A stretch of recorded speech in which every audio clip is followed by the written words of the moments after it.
Mula sa Cavite ay babalik tayo papuntang Baguio hanggang makarating sa La Trinidad, Benguet.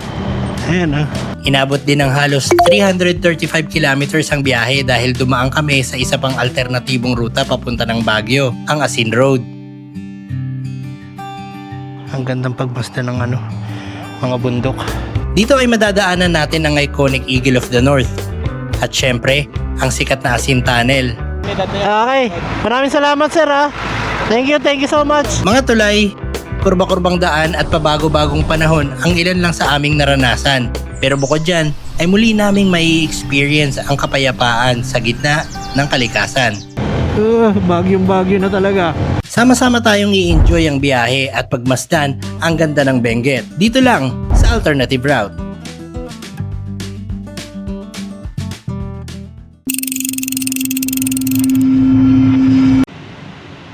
Good morning. So nandito kami ngayon sa Shell Macapagal at kasama ko si Borge. May ride na naman kami papuntang Baguio kaso nga lang eto, inuulan kami, hindi pa kami nakakaalis. Oras natin ngayon ay 12:46. Mag-aalauna na, dapat 12 pa lang aalis na kami dito. So ayun, pero tutuloy kami. Ayan, so ride out na kami dito. Lumalakas pa rin yung ulan. Ayan, alas na kami dito sa Shell Macapagal. Let's go. Hirap kasi baka mabitin tayo sa oras natin dun. Malayo pa naman yung biyahe natin. Ayan. Anyway, so yun, diretso na tayo dun.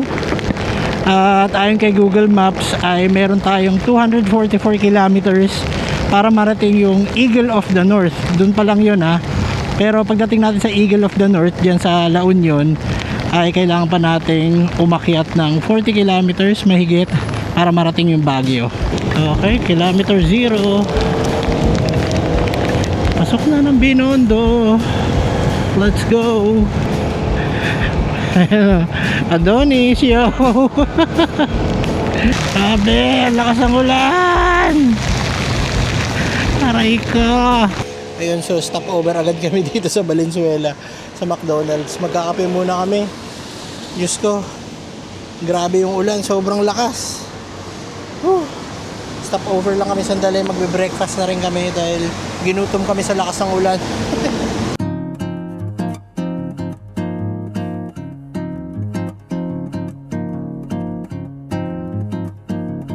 Okay, ride out na kami ni Borge. Wala nang ulan at sana hindi na umulan ulit. Oras natin mag-aalas 3. Ang layo pa natin.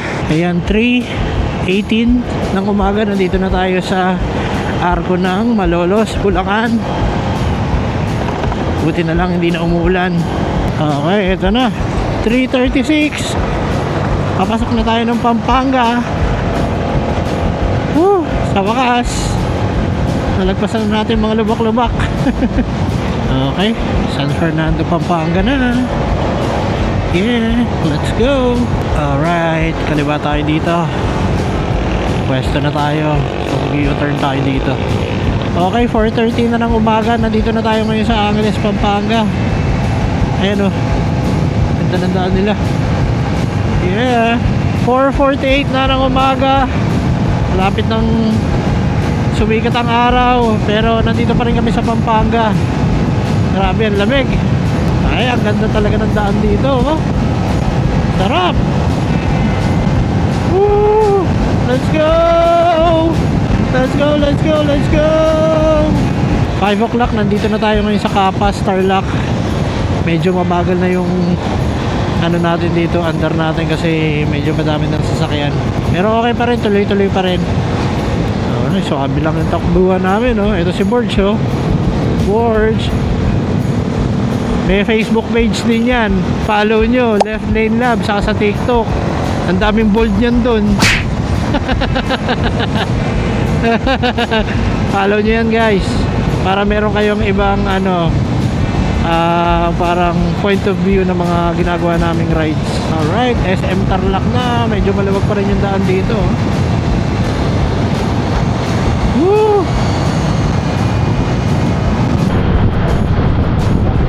Ayun, so nandito pa rin kami sa Paniki pa rin yata to. Tarlac pa rin, 6:31. Grabe, ang ganda oh. Nice. Grabe, ang sarap mag-ride talaga. Ang ganda ng daan dito eh.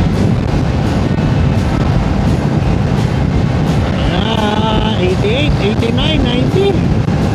Sarap. Grabe, ang ganda ng umaga guys. Sana hindi na umulan talaga. Yung umpisa namin kanina talagang ano eh, masabaw eh. Okay, San Manuel, 6:40 ng umaga. Konti na lang, Pangasinan na tayo. Let's go. Ito na guys yung puro puno dito sa Tarlac. Ang ganda dumaan dito kasi sobrang presko.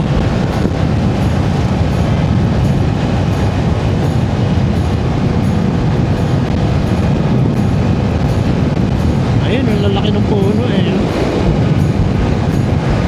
Talagang covered na covered yung daan eh.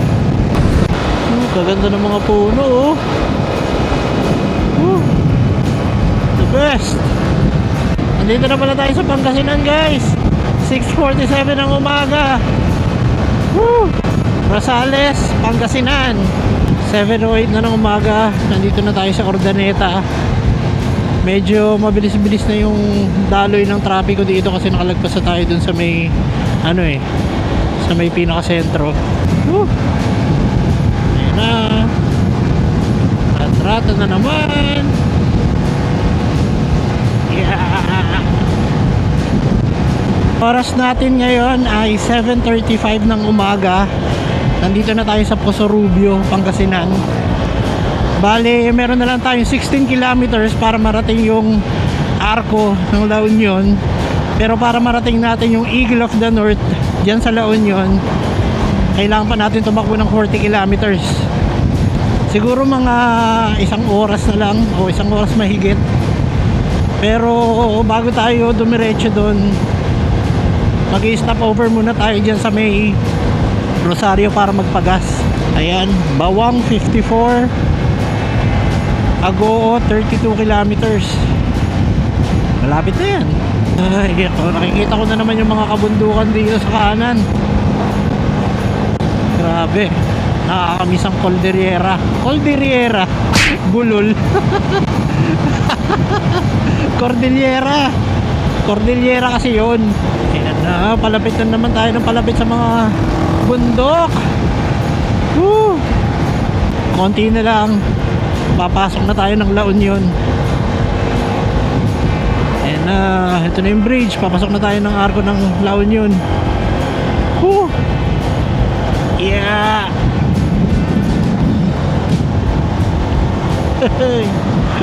Hey.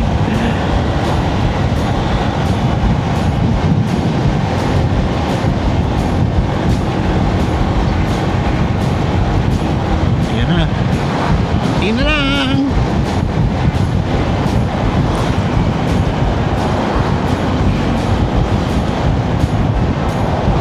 Welcome to La Union. Nandito na tayo guys sa Rosario, La Union. At ang oras natin ngayon ay 7:51 ng umaga. Maganda yung panahon. Sarap mag-ride. Ayun, so nakapagpa full tank na tayo. 559.49. So 560 pesos, 5.9 liters. Medyo mataas yung ano dito, rate ng premium nila, 94 per liters. Grabe, ang laki ng difference dun sa ano, Cavite. Okay, so nakapagpagas na kami. Full tank na naman. Kaya na to hanggang paakyat ng Baguio, hanggang pababa. Siguro pag kulangin, papagasolina na lang ulit tayo mamaya pag uwi. Anyway, so meron na lang tayong 37 kilometers ba? Ay hindi. Ayun, ano na lang pala. Sorry, 24 kilometers papunta doon sa Eagle of the North. So, mga nasa 30 minutes na lang. Medyo mabagal lang yung takbo natin dito dahil ang daming eskwelahan dito eh. Saka ito na yung pinaka-sentro ng Rosario, La Union. Kaya, ayan. Sige, ako na. Thank you. Ayan, dito maganda na rin yung daan dito. Kaso medyo marami pa rin yung ano, yung mga sasakyan na dumadaan dito kasi nga ito yung main road. Tapos yung lilikuan natin, hindi ko lang alam kung saan. Check ko na lang yung mapa mamaya. Medyo makulimlim na dito. Sana wag tayo ulanin. Yari tayo. Natuyo na nga yung pantalong ko eh. Pero parang doon hindi naman masyadong makulimlim. Dito lang sa part na to. Ayan, kung titignan nyo, blue pa rin yung dulo. Pero yung simoy kasi ng hangin parang ano eh, may ulan na nangyayari. Ayan, tara, let's go. Tratin na yan. Grabe, may konting patak na. Ay Diyos ko, sana malagpasan natin to. Ganda ng daan dito. Nandito na pala tayo sa ano, Santo Tomas La Union. Meron palang Santo Tomas La Union. Hindi ko alam. Oras natin 8:20. Konti na lang. Nandun na tayo. Ang ganda ng kulay ng ano, ng puno. Oh, ang ganda na kayong puno yan. Ganda. Ang galing. Ayan na yung mga bundok. Woo! 8:27 na ng umaga. Eto, papasok na tayo ng Agogo. Yes. Sa wakas. Ngayon, check natin yung mapa. So ayun, ayon sa Google Maps, 2.7 kilometers na lang ay mararating na natin yung Eagle of the North. Bali may lilikuan lang tayo dito para marating yon. Tapos katulad nga na sinabi ko kanina, na from Eagle of the North 46 kilometers pa para marating natin yung Baguio. Eto guys, dito na tayo kakanan. Yan, ito yung pinaka landmark nyo kung dito kayo dadaan. Yan, so ito dire-diretso na lang papunta doon sa Eagle of the North. Pero pag via Asin Road tayo, meron pa tayong lilikuan dyan. Ito na pala, Eagle of the North. Ang Eagle of the North ay isang atraksyon dito sa bayan ng Agoo, sa probinsya ng La Union. Ito ay dinisenyo ng arkitektong si Anselmo Dayag at itinayo noong panahon ng pamumuno ni Ferdinand Marcos Sr. Ang monumentong ito ay sumisimbolo ng kapangyarihan at impluwensya ng mga Marcos. Okay, pag nag-stop over kayo dito sa Eagle of the North, pwede kayo magbuko dito kay Kuya. 10 piso lang, hindi 20 kasi sinisingil ako na itong 20. Okay, 10 piso lang yan dito, buko. Fresh buko. Sarap. Okay, ride out na kami dito sa Eagle of the North. 9:18 na ng umaga at meron pa tayong 46 kilometers para makarating sa Baguio. Pero pagdating sa Baguio, dadaan lang tayo ng konti dahil iba talaga yung pupuntahan natin. Ang destination talaga natin ngayon ay La Trinidad. Meron tayong pupuntahang spot doon na may magandang view. So silip lang tayo kung ano bang meron doon. Ayan, so hanapin na lang natin yung dadaanan natin kasi may kakaliwaan pa tayo dito. Yung talaga yung Asin Road, Agoo District Jail. So ito pala, sako pa rin pala ng Agoo. Unahan na nga natin sila kasi sobrang tagal. Naluluto tayo. Kala mo mabuti eh. Yan. Maganda naman yung daan dito.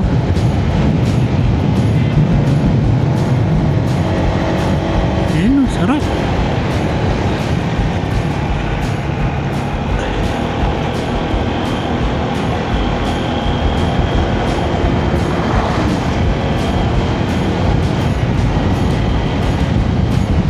Okay, Tubaw. Nandito na tayo sa Tubao. Sir, magtatanong lang sana ako, sir. Papunta kasi kami Baguio. Pero dadaan kami dun sa Asin Road. Saan po daan nun? Sir, yung lampasan yung tulay dito sa highway. Ahon na ganyan. Tapos palusong, kakaliwa kayo. May pakaliwa. Anduyan yan. Ayun, tulay ng Anduyan, no? 2 kilometer. Ay, 2 kilometer. Layo nun, sir. 200 kilometers. 2 kilometers na lang. Okay. Bago, Sige. Thank you, sir. Thank you. Okay. So sabi ni Kuya, diretso lang daw tayo dito. Tapos mayroon daw tulay. Tapos may kakaliwaan. Yun na daw yun. 200 kilometers daw.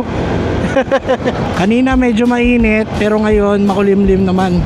So paiba-iba yung nai-experience natin na klima dito.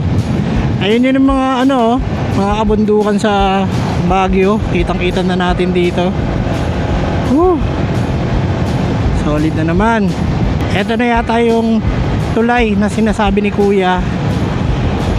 So pagkatapos daw nito, meron tayong makikitang kaliwaan. Pag-ahon daw. Okay lang yung ganitong ganitong klima, basta hindi uulan. Kasi malamig. Diba? Ayan, sarap. ano kaliwaan din. Hindi ko napansin. Ayan, eto na yon. Eto na yung dire-diretso papuntang Baguio. Yes.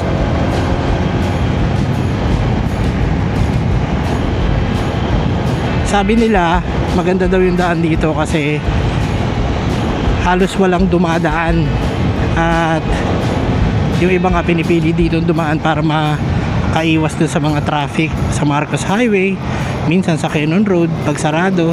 Well, titignan natin kung totoo ba yung mga sinasabi nila kasi syempre hindi pa rin naman tayo nakadaan dito. Tignan natin kung mas okay bang dumaan dito para din syempre pag-compare natin yung mga iba't ibang ruta papuntang Baguio. Ito na guys yung Anduyan Bridge. Yan. Ito palang Anduyan Bridge na to, ano siya, 320 meters yung haba nito. Talagang ginawa pala to, isa sa mga naging proyekto para yung mga tiga La Union ay may alternatibong ruta papuntang Baguio. Lalong-lalo na yung mga tiga Agoo sa mga tiga Tubao. Ayun. So ngayon, oras natin is 9:49 ng umaga. At meron pa tayong nasa 33 kilometers para marating ang Baguio. Yun. Ang ganda dito. Grabe.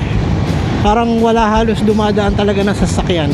Matarik din pala yung mga ahon dito. Grabe. Tapos makurba din. Ay, well, hindi na naman bago sa atin yung mga ganitong daan. Sa dami ba naman natin napuntahan na bundok at ganitong daan. Pero dito sa daan na to, eto nga pala yung yung nadadaanan ng maraming orasan. Ayan, liko-liko talaga Pero maganda yung maganda yung view, tingnan nyo. Ayan sa gilid.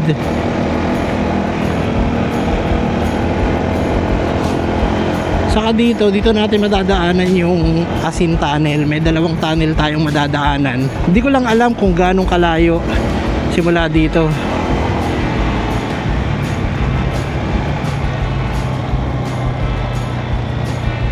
Grabe ang tarik buweluhan na natin yan. Grabe ang tarik na to.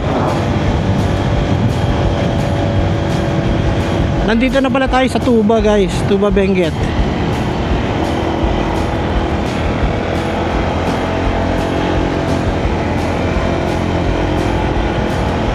So dumadaan na tayo dito sa mga kabundukan ng Cordillera. Ganda ng view dito guys.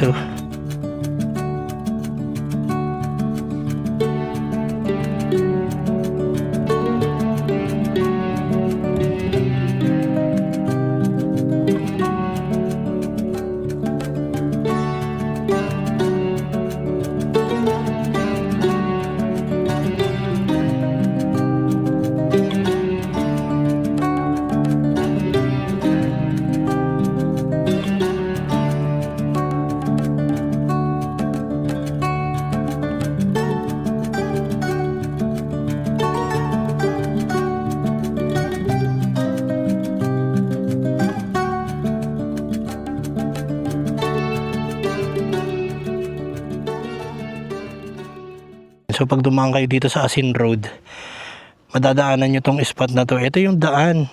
Dito kami galing sa baba. Ayan. Paakyat. Grabe oh. Ito nyo yan. Tapos dito meron ng rice terraces. Grabe. Ang gandang pagbasta ng mga bundok. At kaya naman tayo nagra-ride sa mga malalayo para makita natin yung mga ganitong tanawin. Good morning po.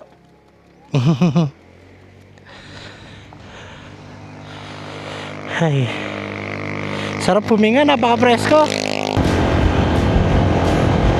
Grabe, ang ganda dito. Simula pa lang yan. Ay, may aso. Huwag kang tumawid, doggy. Ah. Grabe, ang ganda ng view dito.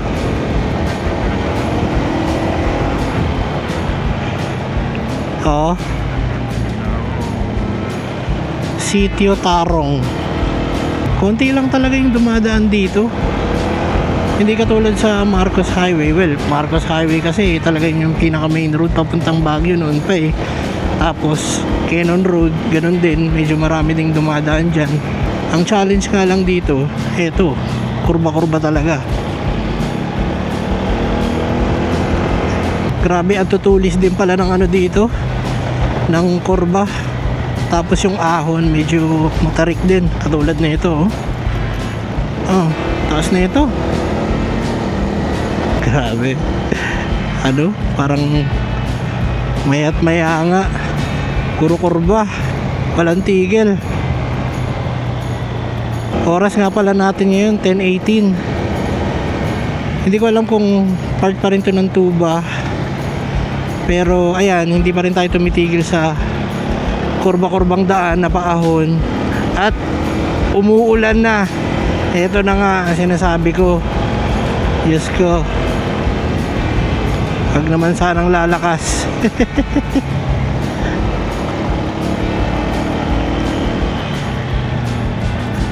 Ay, grabe. Ito, konting pahinga. Konting kurba lang. Tapos meron ulit. Ito na naman.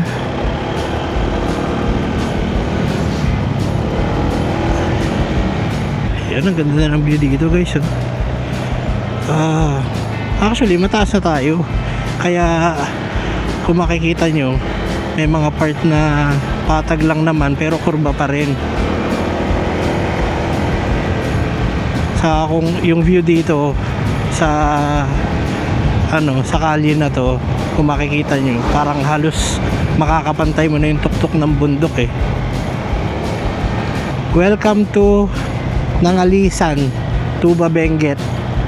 Alright, so nandito pa rin pala tayo sa Tuba Benguet. Oh, ang lalim ng lusong na to. Grabe. Yan, may konting patag.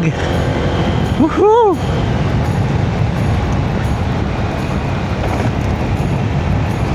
Okay, ahon ulit.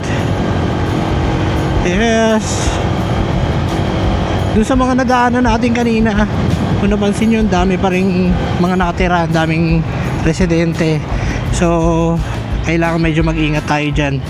Ang daan natin, ito, pag nakita nyo yung bridge na to, dito tayo kakaliwa. Grabe, parang nakakahilo yung ahon.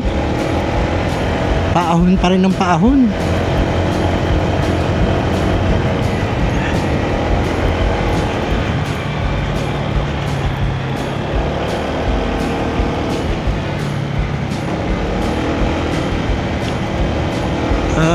Ito na naman, ang direct.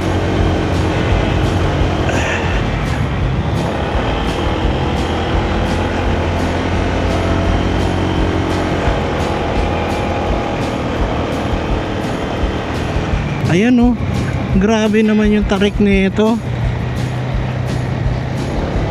Hindi lang halata kapag kuha sa camera eh, pero pag personal na nandito ka, hangin na talagang makikita mo yung ahon eh. Ayan oh, talagang lula eh. Ang masama nito, dumaan tayo dito tas mali pala yung daan. Ay nako. Eto na nga ang sinasabi ko. Mali nga yung daan.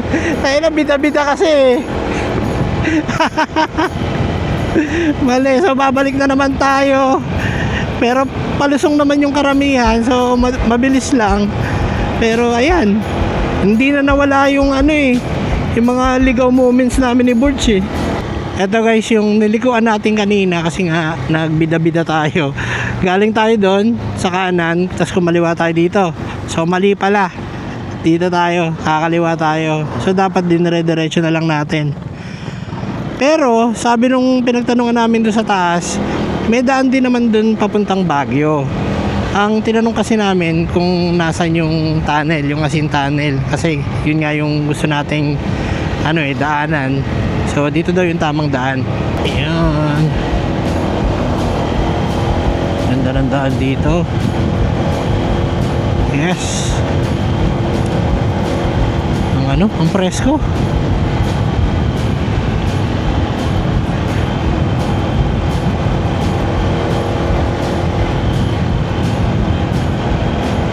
Yan dito saktong-sakto lang yung mga kurba eh. Kanina talagang sobrang tutulis.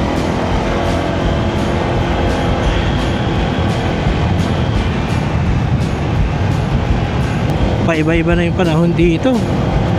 Yung mga kanina mainit, tapos naging makulimlim, may konting ambon, kasi init uli. Pero dun sa taas guys, makikita mo parang medyo foggy na dun eh. Tapos medyo madilim na. Feeling ko umuulan talaga sa Baguio eh. Pero sana wag yung malakas na ulan. Okay lang yung mga shower. Mapiperwisyo tayo ng matindi. Paahon na naman tayo ng paahon. Tapos dito puro parang basa na yung yung kalye. Siguro yung mga tubig na nanggagaling sa bundok. Yan, slow down, tunnel ahead. Ito na yata yung unang tunnel guys, madadaanan na yata natin. Ito, oo nga, ito na yung unang tunnel. Yan, Asin Tunnel. Ay, one way na. Diretso mo, Borge. Pero one way lang to eh. Okay, so nandito na tayo ngayon sa pinakaunang tunnel na madadaanan natin dito sa Asin Road. Ito. Yan. Meron pa tayong madadaanan mamaya, yung pangalawang tunnel dito sa Asin Road. At ito ay matatagpuan nyo dito sa barangay ng Alisan. Ayun, so alis na kami dito sa unang tunnel kasi hindi ko rin na masyadong makunan ng maayos dahil medyo masukal yung part na to eh. Tignan natin dun sa kabilang tunnel kung makapagpalipad tayo ng drone para mapakita ko sa inyo yung itsura ng pangalawang tunnel dito sa Asin Road. Ito siya, hindi ko alam kung gaano kahaba tong tunnel na to, pati yung kabila. Pero ayun, diretso na tayo. Oras natin ngayon 11:09 ng umaga. At ayun, diretso pa rin kami. Tapos nakaka 318 kilometers na tayo simula dun sa bahay sa Cavite. At full tank pa nga tayo kasi nagpagas tayo kanina sa may Rosario La Union. Ayan, so hindi ko alam kung ilang kilometro pa dito mula dito yung pangalawang tunnel. Pero wala naman ligaw dito, dire-diretso lang. Okay, diretso na kami. Welcome to Barangay Tadiangan. Okay, so ibig sabihin possibly yung pangalawang tunnel ay sakop ng barangay na yan. Yung kanina kasi barangay ng Alisan yung unang tunnel. Yan. Medyo mainit-init dito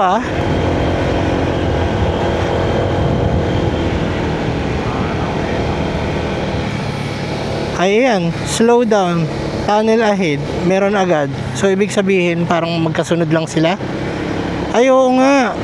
Oo, ito na agad. yung pangalawang tunnel, ilang meters away from unang tunnel, eto na agad yung pangalawa. Ayan, eto. Yan, diretso na tayo. Oo, mas maikli pala to kumpara dun sa unang tunnel. Ayan, nakalagpas na tayo. Siguro hindi na rin natin papaliparin ng drone to kasi ang daming bahay, saka medyo masukal nga yung paligid. Diretso na tayo ng Baguio para hindi na tayo masyadong malate. Ayan, meron na naman bridge dito.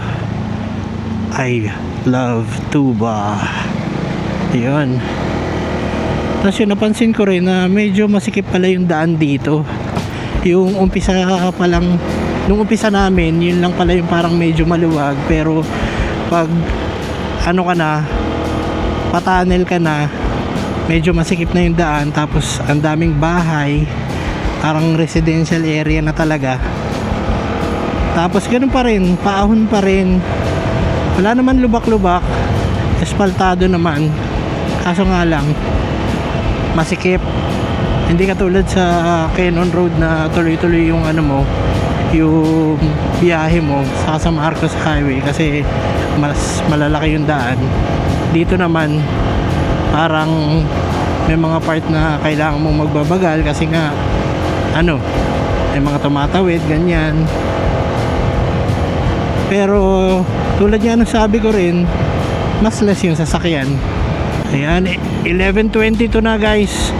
Nagaano pa rin tayo, pumapalag pa rin tayo sa mga kurba dito. Pero malamig na dito sa part na to. Ramdam mo na yung lamig ng Baguio. Medyo malapit tayo. Ayan kitang kita na yung bundok. Sarap, ang lamig na dito, grabe. Di ko alam kung ilang kilometro pa tayo, pero ramdam mo na medyo malapit na tayo. Sana.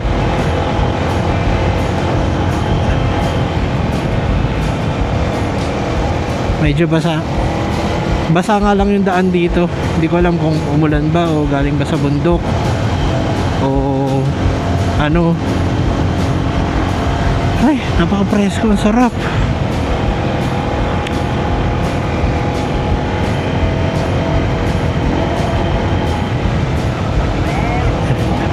Solid.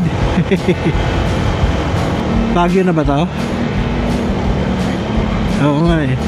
Feeling ko nasa Baguio na tayo kasi yung vibes yung mga bahay, di ba, ganyan yung mga itsura, yung mga ganyan, mga yero-yero.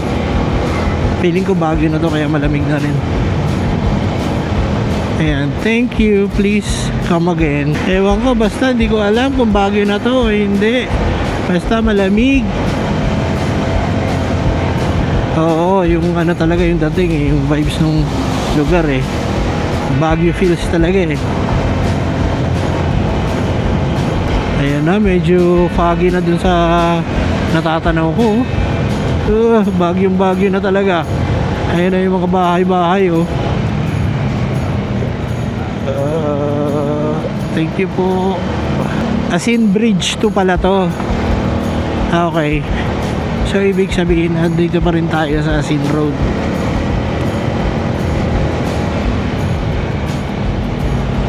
Ngayon, maghahanap kami ng kainan muna kasi nagugutom na kami. Ayun, kitang-kita na yung mga bahay dito, guys. Ang dami. Nakatumpok dun sa bundok. Ang pupuntahan pala natin ngayon ay yung Mount Kalugong Cultural Village dyan sa La Trinidad Benguet. Bubulol-bulol pa, no? Ayun. So, simula dito mga nasa 8 kilometers na lang papunta doon. Malapit lang naman. Ayun, nakahanap na kami ng kainan dito.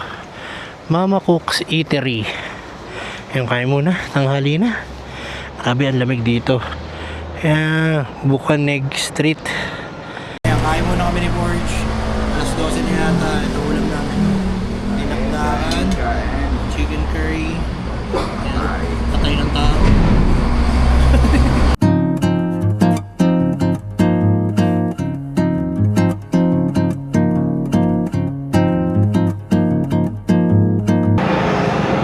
ride out na. Nakakain na kami at busog na. Oras natin ay 12:28 ng tanghali. Alright. So babalik lang tayo dun sa dinaanan natin kanina. Dun pala yung daan. Grabe, ang dami talagang tao dito. Burnham Park, oh.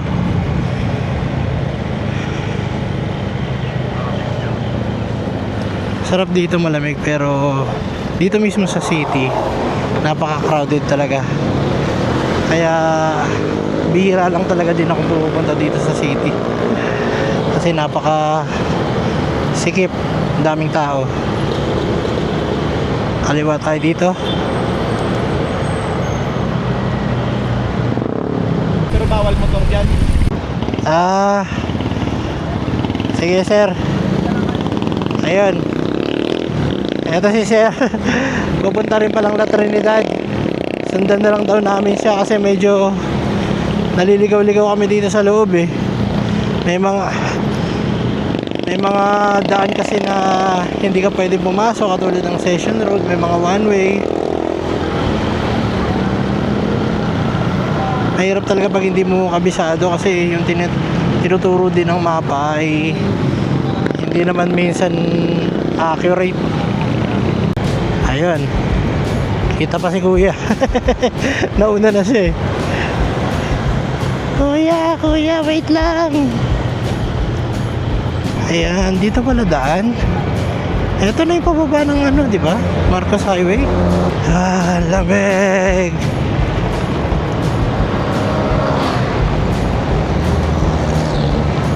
Ayan.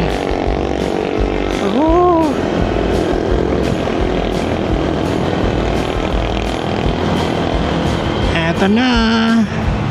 Magsaysay East Flyover.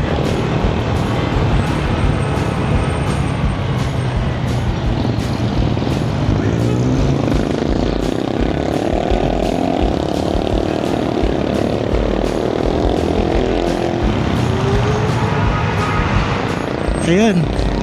Sir, Yun ang tubosing La Trinidad na yan. diretso lang? Diretso na La Trinidad na yan. Okay. Maraming salamat sir ha. Thank you so much. Okay, ingat sir. Thank you. Okay, sabi ni kuya dito daw daan. Kung tutusin, sobrang lapit lang ng La Trinidad sa Baguio eh. Magkadikit lang yan eh. Kaso nga lang medyo nalilito ako dun sa sa mapa. Hindi ko alam kung saan ako papasok, kung saan yung tama. Pero ayun, anyway, dire-diretso naman tayo. Medyo mabagal pa rin dito. Marami pa rin sasakyan. Welcome to La Trinidad. Ayan Yes. 12:54. Marami tanghali na. Ayun, nandito na tayo sa tapat ng Village of Colors. Yun yata yung tawag dito. Grabe din talaga traffic dito. Tignan nyo guys, ang daming jeep. Parang pila-pila hanggang dun. Buti na lang motor tayo. Nakakasingit-singit tayo sa mga maliliit na daan. Ito pala yung Benguet Provincial Benguet Provincial Capital. Okay, nakakanan na ako dun sa kaso nauna si Borge eh. Pabalik na siya. Ang tarik pala dito. Hindi ko agad nakita din yung yung daan na to, yung signboard na pakanan na pala. Pagdating doon sa kanto, bigla na ako lumiko. Kaya hindi ko na napakita sa inyo. Tara, akyat. Tarik ng ahon. Tapos medyo hindi maganda yung daan.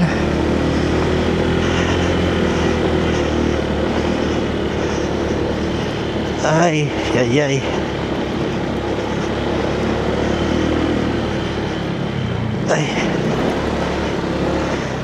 Ang hirap. Ang tarik, Borge. Ang tarik. Ingat ah.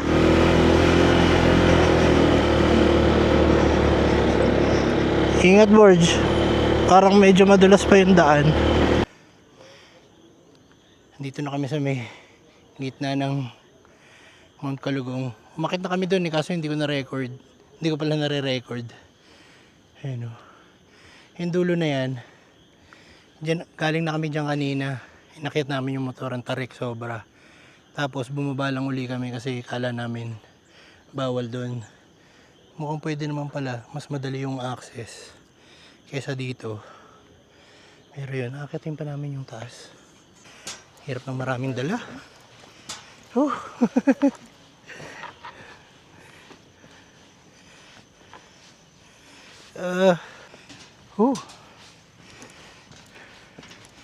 Pero ang sarap huminga kasi presko, napapaligiran tayo ng pine trees.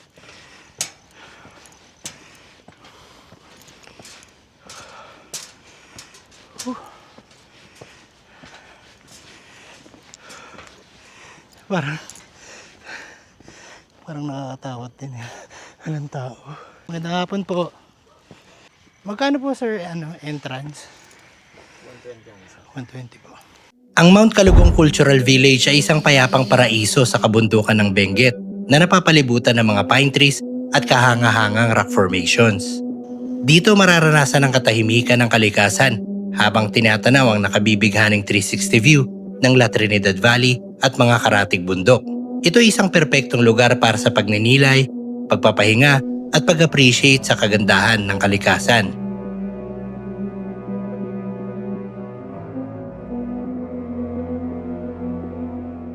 Itong Mount Kalugong, katabi rin siya nung Valleywood. Kung alam niyo yung pinupuntahan din dito sa La Trinidad Benguet, yung Valleywood. Alam ko medyo bago lang yun eh, Valleywood to the Moon. Katabi lang niya, pero sa tingin ko, yung Valleywood is part din ng Mount Kalugong yan. Kasi parang nasa isang lupa sila. Talagang katabing katabi. Eh, kanina pinag-usapan namin ni Borge na kung pupuntahan din namin yun. Ayun, so siguro hindi na natin pupuntahan yung Valleywood kasi napalipad na naman natin yung drone kanina doon. Siyempre extra gastos pa yun. Same view lang din naman yung makikita natin eh. Ayun, so ride out na kami ni Borge dito sa may Mount Kalugong. Nag t-shirt na nga ako, nagpalit ako kasi makulimlim pero umulan naman. Kala ko makulimlim lang. Ayun, so oras natin ngayon 3:08. So ang gagawin natin, pagbaba natin dito, babalikan lang natin yung dinaanan natin kanina. Tapos pauwi via Cannon Road tayo dadaan. Ayun, so 4:25 na ng hapon, pababa na tayo ng La Union at inuulan na nga tayo dito sa Baguio. Nung pumunta kami dito, inulan kami at ngayon inuulan na naman kami. Pero sabi ko nga, mission success pa rin dahil napuntahan natin yung mga lugar na dapat nating puntahan nang hindi tayo inuulan kanina. So na-enjoy natin yung mga lugar. Para sa mga nanood ng video na to, guys, maraming salamat. At syempre, hindi pa dito nagtatapos yung mga adventure natin. Marami pa tayong gagawing upload. Marami pa tayong gagawing adventure. Kaya hintay-hintay lang kayo. So magkita-kita na lang tayo sa daan. Be safe!